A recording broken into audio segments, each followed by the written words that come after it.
Canon released firmware 1.0.7.1 for the EOS C70, 1 week after providing firmware update 1.0.5.1 for the Canon EOS R5C, giving it many enhancements and improvements over the previous version. Firmware 1.0.7.1 for the C70 provides many of those similar enhancements that were provided to the R5C.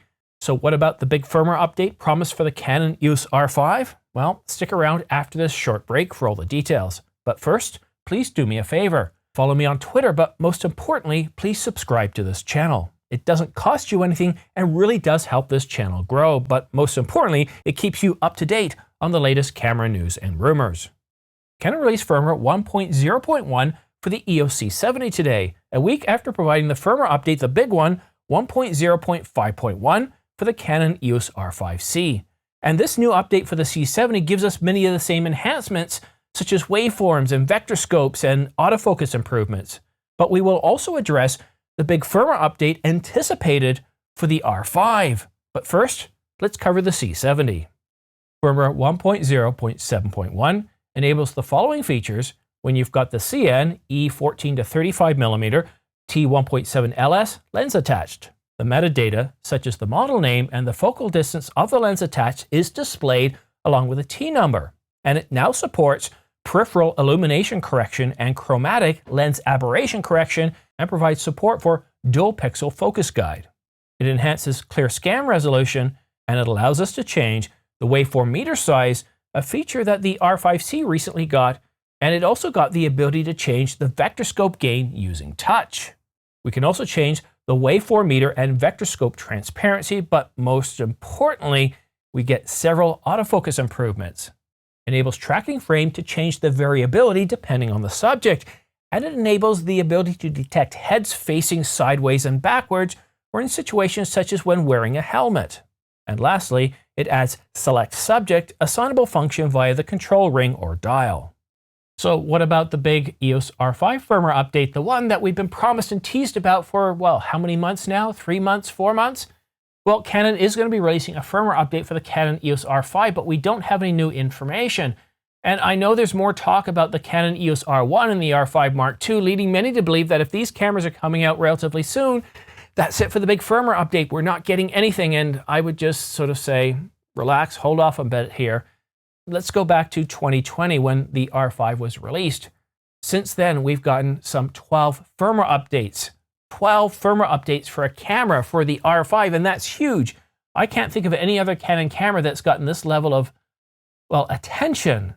How many updates? 12 updates with various enhancements and bug fixes. A lot of big enhancements to the autofocus system, to the video capabilities of this camera that have been rather impressive.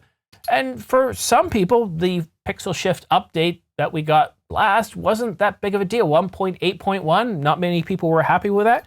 Personally, I think it was, well, a good update. I do like that pixel shift capability when I'm doing product shots. It's absolutely perfect. But I get it. It's not your cup of tea, and that's fine. But I wouldn't get down on the dumps. Just look at everything that Canon's provided in firmware updates for the R5 since it was announced about 3 years ago. That's a big deal. That's really a big deal. And I suspect that they're still working on the firmware update, but what Canon's really focused on right now is the promised updates that they said for the R5C, the C70, the C300 Mark III, the C500 Mark II.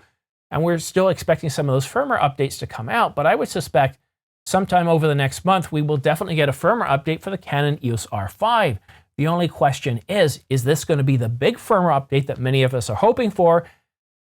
And dare I say it, that we're promised that we'll have the 30-minute record limit removed. I'm a little bit doubtful about that because, well, in 3 years, we haven't received it. And how hard would it be to actually make that change in the camera?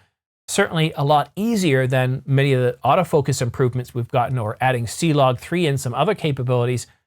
So I know it's one of those ones that the rumors say we will be getting. I'm just still a little bit hesitant. But in terms of firmware updates this year, I wouldn't be surprised if we get another 2 or 3. The question is, are we getting one big firmware update that's going to provide us a lot of different capabilities, or is it going to be spread out over several firmware updates? That's the only thing we don't know.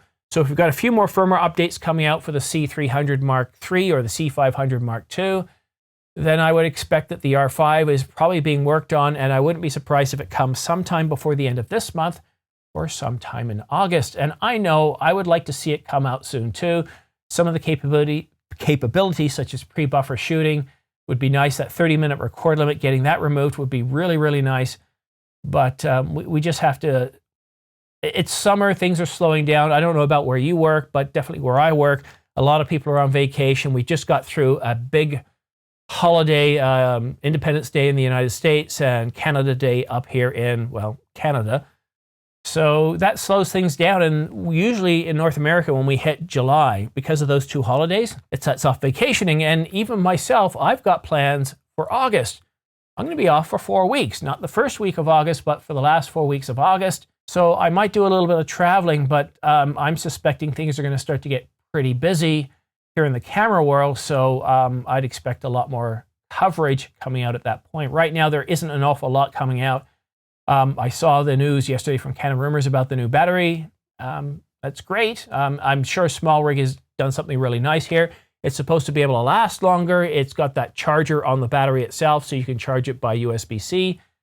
But it wasn't big enough to have its own separate video, and I don't even think I tweeted it out because, well, I'm working on a review video for some new Angelbird cards. The 1 terabyte, can you believe this? 1 terabyte AV Pro CF Express Type B card, $299 for a 1 terabyte. And the maximum sustained write speed is what? not 300 megabytes per second, 1,300 megabytes per second. That's the maximum sustained write speed. That's pretty impressive for $299. And of course, they also released the 330 gigabyte. If 1.3 gigabytes per second isn't fast enough for you, well, then how about 1,480 megabytes per second, or just shy of 1.5 gigabytes per second? Again, for $299. Great for those with high-resolution cameras where you want to shoot 20 frames per second, lossless RAW. But if you want to stay up to date on all the latest camera news and rumors, then please do yourself a favor and me and click that subscribe button, and make sure you also choose all notifications. And for all those minor news stories that aren't quite big enough to have their own separate video, well, then go ahead and follow me on my Twitter channel thingy. And there's a ton of great deals on right now, so I often tweet out sales. A lot of great deals. The Canon EOS R5 is still on sale. It went on sale back in November, and I'm beginning to wonder if this isn't some sort of permanent price discount. The R5 can be had for $500 off at Adorama and B&H, and those two companies are also providing a free battery grip. The BGR1 worth about $350. So you're essentially getting the Canon EOS R5 for just shy of $3,000. New, not refurbished, not used. New. That's pretty impressive. But not to be outdone, Panasonic has several deals on, $500 off the S1H. We've got deals on at Nikon, the $300 and $400 off the Nikon Z6 Mark II and Z7 Mark II, respectively. A lot of deals, many more than I'm talking about here. So if you want to catch those, let's try that again. So if you're interested in taking advantage of those deals, please use my affiliate links, these ones right here, because it really does help this channel grow. It doesn't cost you anything. And I'm getting ready to make a big purchase as soon as the R5 Mark II comes out. I'm buying it, as well as the Canon EOS R1. 2 cameras that I'm buying. That's going to set me back a few dollars, especially if the Canon EOS R1 goes north of $7,000. Wow, let's not think about that too much. I just want to think about the capabilities of these cameras first. That's my recommendation. Always focus on the capabilities and what they're going to be able to do for you, and then look to the price next, because, well, there's always ways of somehow making the price work. That's it for now. Thank you so much for watching. Have yourself a great week, a great summer, and we'll see you again soon.